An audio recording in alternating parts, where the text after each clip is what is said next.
पवित्रं परमं पवित्रं प्रजापतिर्ये सहजं पुरुषः मायोष्यमकटं प्रतिमन्त्रसुखं यज्ञो भवति यज्ञोपवितेन उपनयामि लोकमना किद्यो लोकमना क्यों जमरो आसना क्यों जमरो आसना क्यों लोकमना આપણે તો નાખના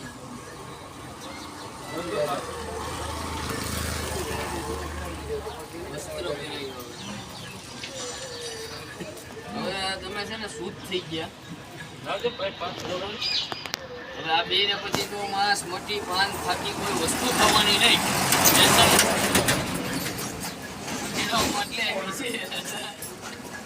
હરિ ઓમ દેવમ ગુરુવારી